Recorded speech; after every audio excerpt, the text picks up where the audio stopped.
Good afternoon, Kajal. How are you? I'm fine. Thank you very much, Shehnaaz. How are you? I am doing well. It's the 1st of June. I cannot believe that we have finished April and May, and here we are in June.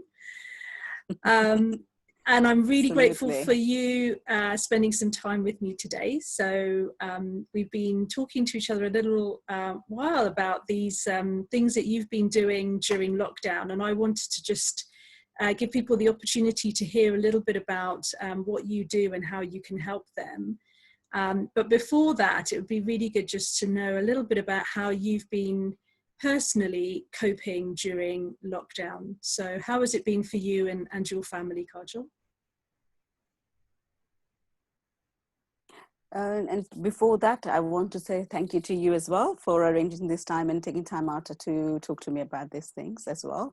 It's my pleasure to be here.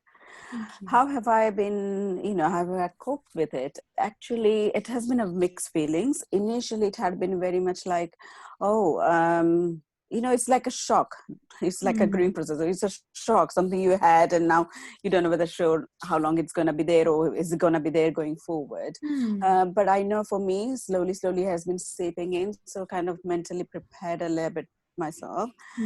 With my work, I have been offering online for coaching definitely, and with some clients I've been using Skype and Zoom anyway. So it hasn't been a major change in how I work. Of course, it makes difference when you see people face to face and when you see through the screen. But I think everybody's adapting. So initially, first 2 weeks, it went very quiet. All my clients wanted to slow down and pause their sessions and then say, oh, when you come back to the office, we'll resume back again. And I was actually happy about that because I thought, great, I now have time to do things I have not been able to do for working long hours and everything. And I thought this is perfect timing for me. Clients are okay. They know they can reach out to me anytime. And also I get that opportunity to do that. I never worked from home. And this was my very first time to adjusting to that as well. Wow. But I have found it absolutely fantastic. I have my own space. I can do whatever I want to do.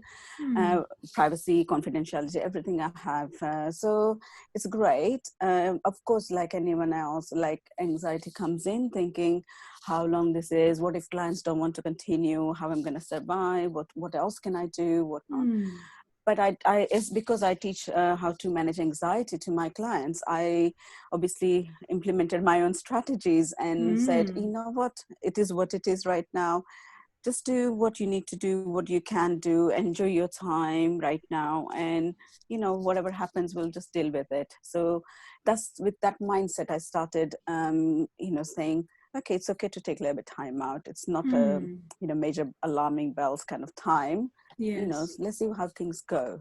So that's how I did. Then I decided to invest in myself. I said, what else can I do? So I started networking and, and meeting a lot of people, doing a lot of one-to-ones. And one of, I'm doing this with you right now.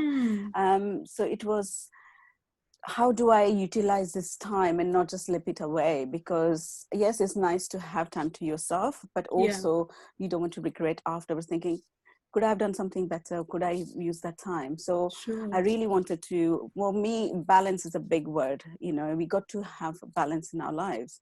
So I decided to take some time out and chill and do what I need to do, communicate with friends and family, stay in touch with them, but also invest in myself, do some courses, do networking, look back at my business plan and see what else I can add or change and how can I, reinvent things. So for me, it has been great time actually. And in last 2-3 weeks, my work has really increased. So now I'm kind of thinking, oh, I'm glad I did what I did with all When the you had the networking and all the time. business thing and stuff like that, because now I'm helping back again.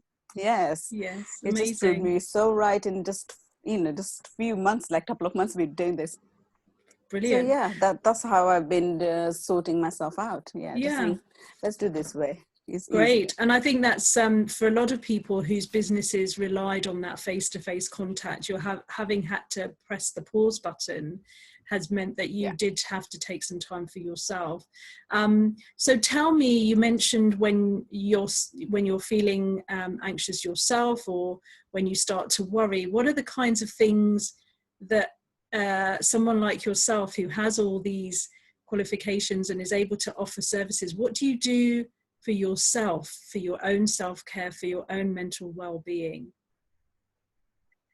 Okay, so as I mentioned, balance is the key, and important part is that our thoughts are the culprit of everything, because if you have Mm, a negative thoughts, they're going to lead you to have negative feelings, and negative mm, feelings going to lead you to have negative behavior, and that's like, it's going to keep going on and on and on. So yes. we need to be very mindful of our thoughts.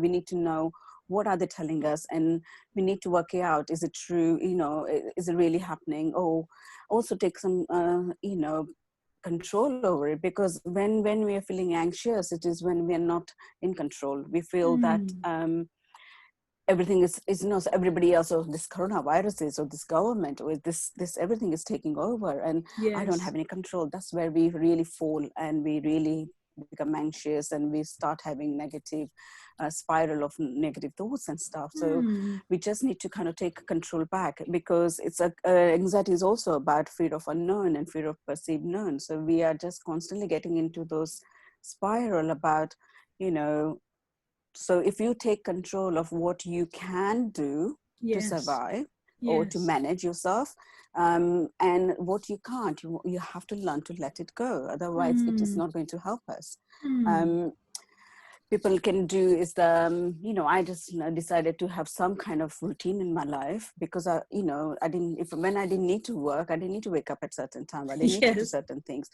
But then I felt such a waste of day, and then you regret at the end, you don't end up eating properly or something like that. So I decided to have a routine in my life. It doesn't mean that I'm chock-a-blocked my diary, but I need a few things that I put in a day that Mm, motivates me to kind of keep in touch with all of that, and I know that I'm not wasting my time. It mm, includes looking after myself, so exercise, as and when I can do. I'm not a great on exercise, but I do it as and when, because I do yes. want to look after myself. Yes. um, so I did some online exercise, and sometimes I went for a walk, and so that I did. I really love cooking, so Mm, this was the best time where I could focus on making nice healthy meals, so that I can enjoy, as well as it takes care of my body as well. So that was absolutely. there. And third is mental. You've got to look after your emotional, mental, and physical well-being. So to help myself mentally, there are two parts to the mental.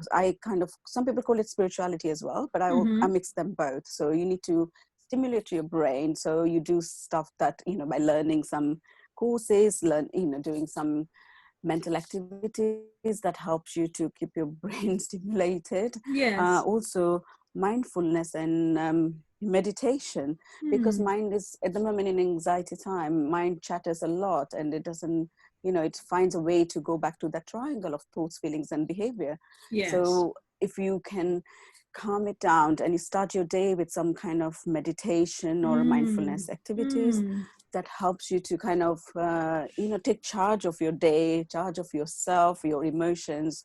So I do all sort of different things, and I mix and match it up, so that it doesn't feel like yes. routines are so same Rigid. and boring and Yes. everything. So I mix it up, so that helps me.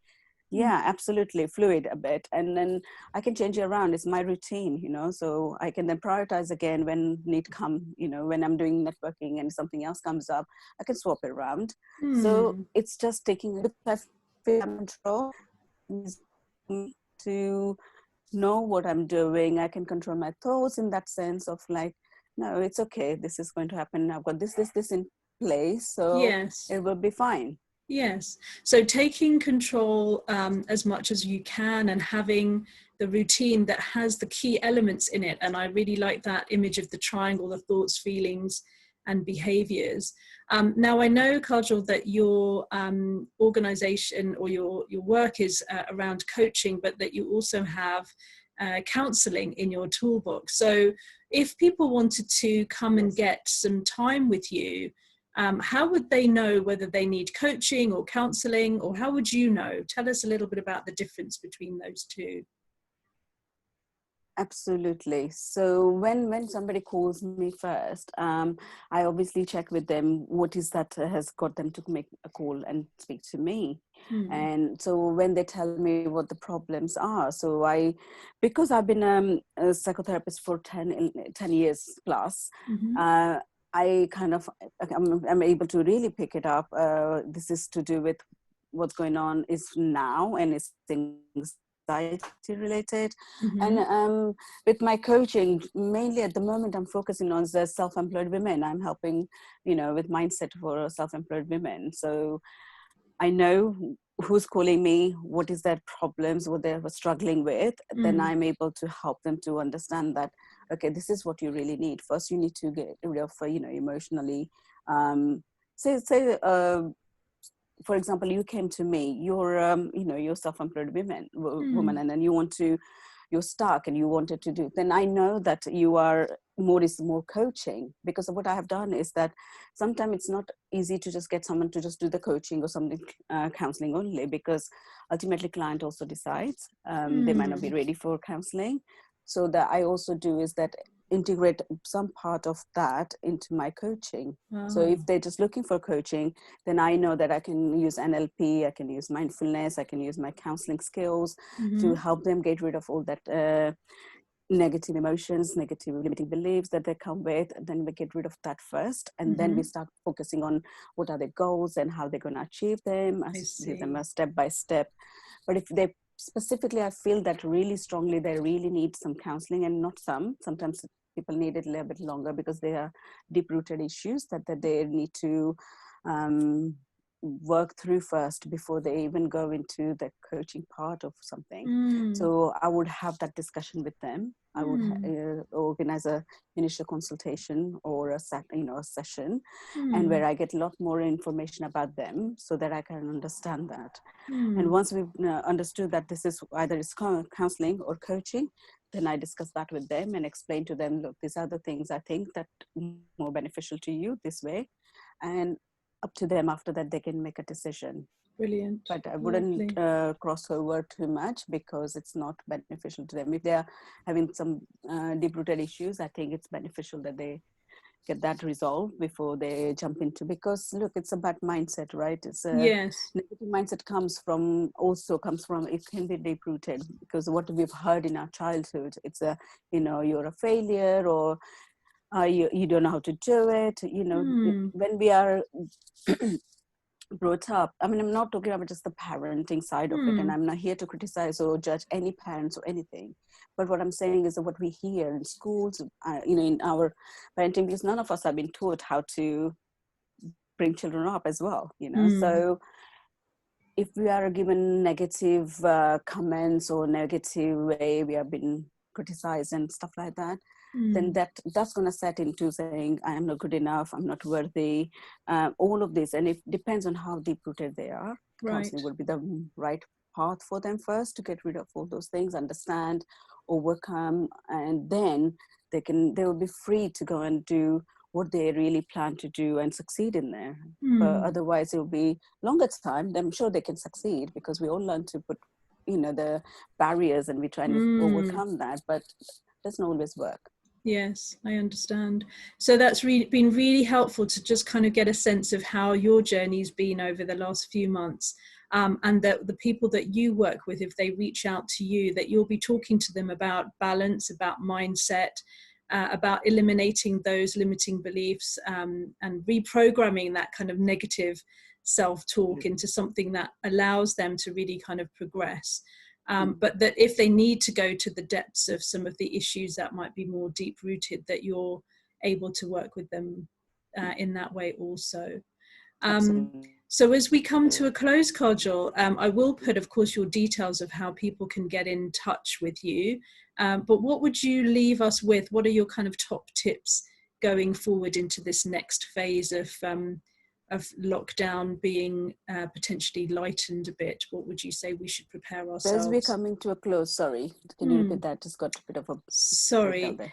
Yeah, so as we're coming to close up this conversation now, let's think about just a couple of top tips going forward for the next phase of coming a little bit out of lockdown over Yeah. June and July. What would your top tips be? I would definitely say the things that I use for myself. It's about, first of all, accept the situation. This is the control we don't have over. Mm. So accept, this is what it is, and try and adapt to it according to your own situation. That's the most important thing. Mm. Then also, like, have a routine. Put some, mental, emotional, physical aspects of it in your routine, so you're managing all of them on a daily basis, so that way you bring in the balance in your life as well. Mm-hmm.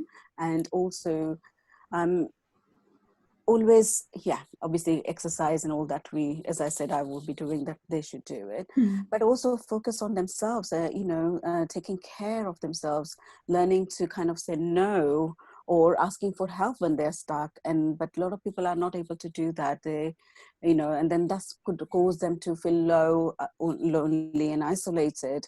But if they reach out, there is so many people, so many organizations are really helping, and ready Mm. to help.